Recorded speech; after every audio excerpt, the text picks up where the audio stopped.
Santos está na rota dos grandes shows nacionais e internacionais desde os anos 60. Nem estou falando apenas do show que o Rei Pelé fazia em campo na época de ouro do Santos Futebol Clube, mas sim de artistas musicais que vieram visitar nossa nem tão sonífera ilha.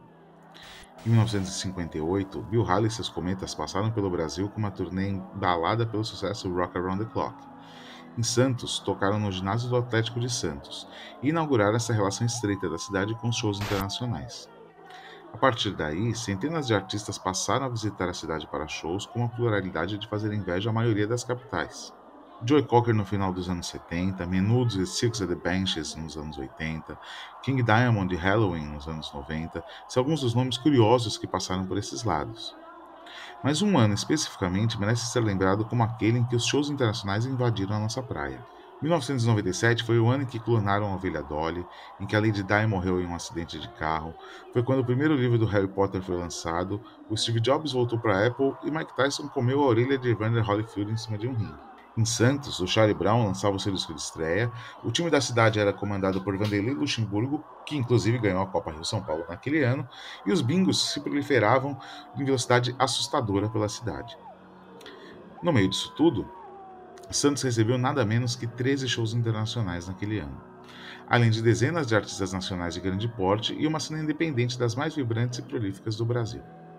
É importante lembrar que estamos falando dos anos 90, onde a quantidade de artistas e shows internacionais circulando pelo país era muito menor do que temos hoje. E Santos, por ser uma cidade que não é uma capital, era privilegiada por estar na rota dessas apresentações. Esse grande volume de shows passando pela cidade aconteceu por conta de alguns pilares.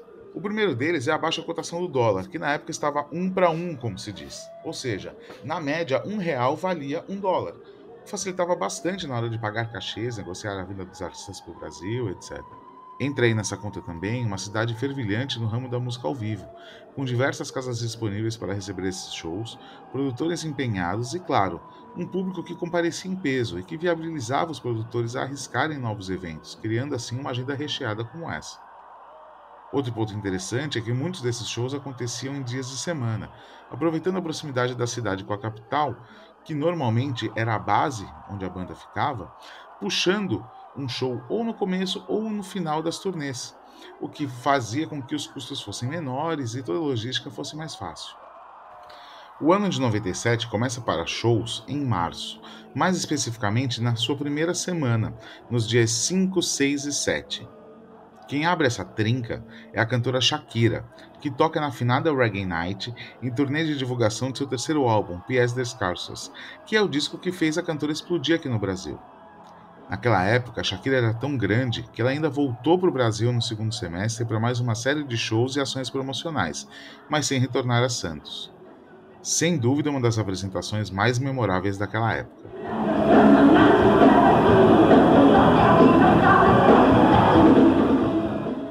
No dia seguinte, no dia 6, a chamada Califórnia Brasileira, que é como a cidade era conhecida no Brasil por causa da sua fervilhante cena hardcore, recebeu o principal nome do estilo vindo dos Estados Unidos, o NoFX. A banda punk americana tocou na extinta Planet Z para 5 mil fãs em um show caótico e muito, muito quente.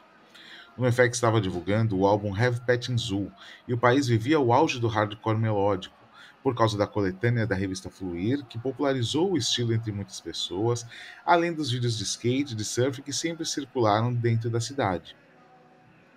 A abertura da noite ficou a cargo dos santistas do White Frogs e do Sonic Sex Panic. Sobre o White Frogs, a gente vai falar um pouquinho mais deles daqui a pouco, já que foram figurinhas carimbadas nos shows internacionais daquele ano.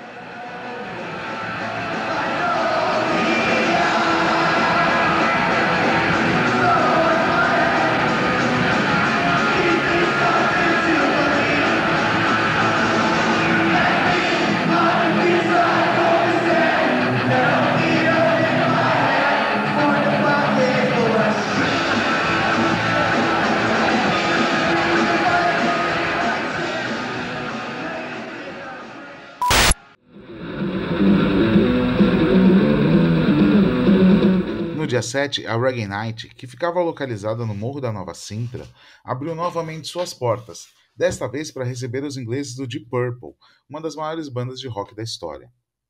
O grupo fazia sua tour comemorativa de 30 anos de carreira, com Ian Gillan nos vocais e Steve Morse na guitarra. O show em Terras Caiçaras teve cobertura inclusive da MTV Brasil. Sem dúvida, um momento histórico. Turnê que comemora os 30 anos de carreira da banda. Esses shows também marcam a volta do vocalista Ian Gillan, que havia deixado Deep Purple em 1973 para seguir uma bem-sucedida carreira solo. Na última sexta-feira, eles estiveram passando pela Reggae Night em Santos e a gente esteve conversando com o vocalista sobre a entrada do guitarrista Steve Morse, substituindo o venerado Rich Blackmore, e as diferenças entre tocar ao vivo hoje e há 30 anos. Por falar em MTV, quem frequentava a programação do canal todos os dias eram os nova-iorquinos do Dog Eat Dog. A banda estava estourada com seu segundo disco, chamado Play Games, e na época o single Rocky passava todas as tardes da emissora, religiosamente. Nesse hype todo, o grupo veio ao Brasil e tocou em Santos no dia 22 de abril, com a abertura de outra banda que também estava sempre na programação da TV, o Catapulta. O Dog Eat Dog encheu a casa, mas teve o final do show prejudicado por uma queda de energia. A apresentação rolou na Zoom, casa noturna que posteriormente virou um bingo e ficava ali na Avenida da Costa, bem no coração do Gonzaga.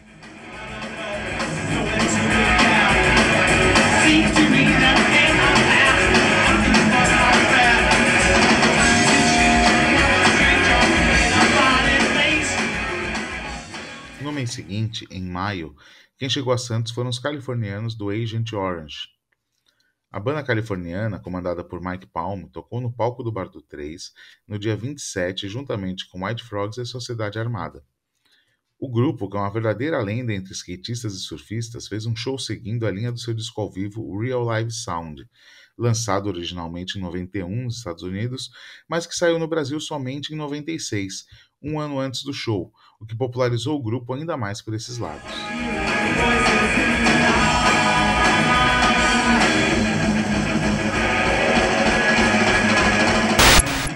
Em junho, o Bar do 3 voltou a ser palco do hardcore, mas agora com uma banda da costa contrária dos Estados Unidos, os nova-iorquinos do Madball. O grupo tocou em Santos no dia 22 daquele mês, junto com os já veteranos do Corsos, de São Paulo. A banda de Fred Madball divulgava o disco Demonstrating My Style, o segundo da carreira do grupo. Anos depois, o Madball voltaria a Santos para outro show, que a princípio também seria no Bar do 3, mas foi transferido para o Banana Grog no Canal 2. Uma história para um outro momento.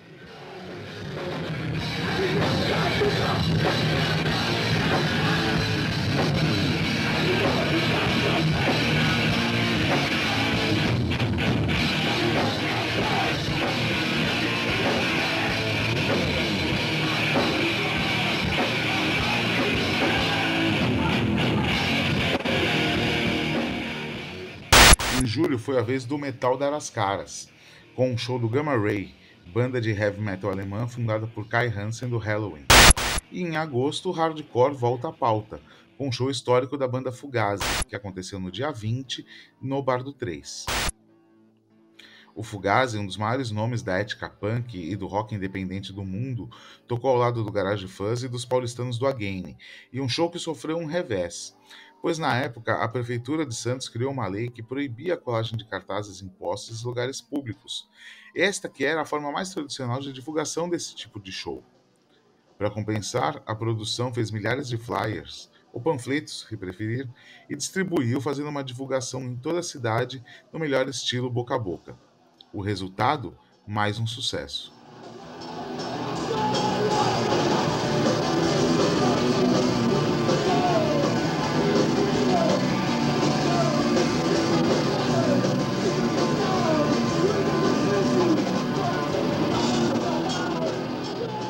Se o mês de setembro não trouxe nenhum show internacional para a cidade, outubro tivemos em dobro.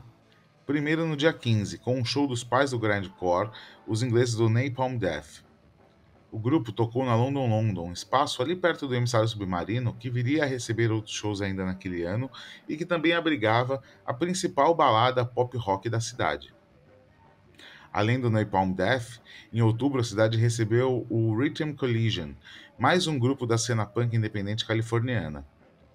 A banda tocou no Sesc Santos ao lado dos onipresentes White Frogs, os locais do Sony Sex Panic e os paulistanos do Dance of Days, em sua primeira visita à Baixada divulgando o EP Six First Hits.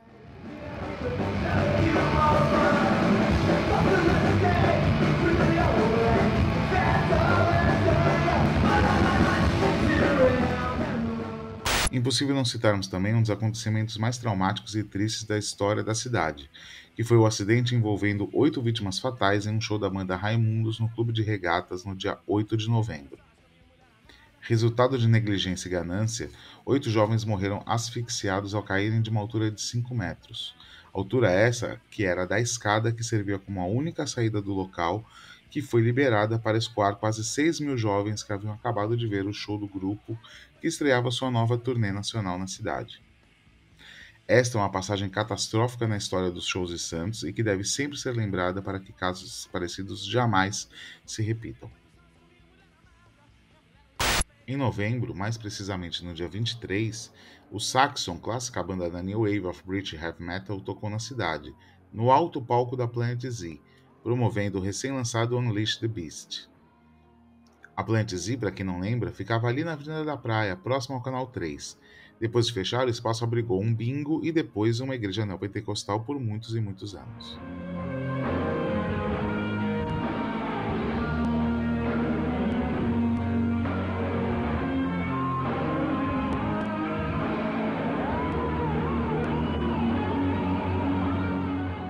Em dezembro, fechando o ano, tivemos mais 2 visitas gringas. A primeira sendo de mais uma banda nova-iorquina, a terceira a tocar em Santos naquele ano. Estamos falando do Biohazard. O conjunto seguia com a tour bem-sucedida do disco Mata Leão, que inclusive gerou o CD ao vivo no Holds Barred, base do show que lotou a London naquele dia 12 de dezembro e que contou ainda com a participação de Andreas Kisser, guitarrista do Sepultura, como convidado especial em uma das músicas.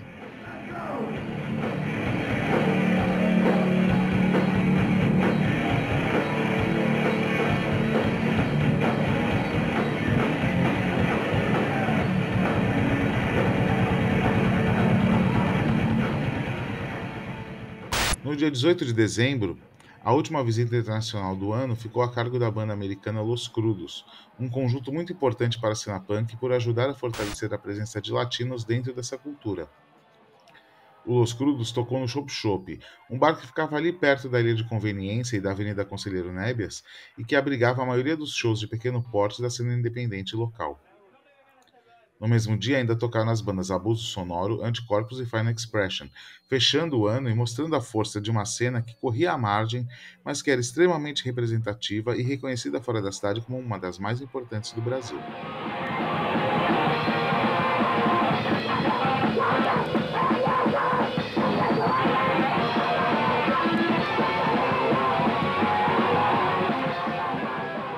Além desses shows internacionais, a cidade recebeu, como sempre, um grande número de artistas nacionais das mais diversas matizes sonoras. Um dos destaques daquele ano foi o show dos Titãs, que aconteceu de graça nas areias da Praia do Gonzaga, no dia 20 de dezembro. Esse show promovia o álbum Acústico, um dos grandes sucessos de venda do ano.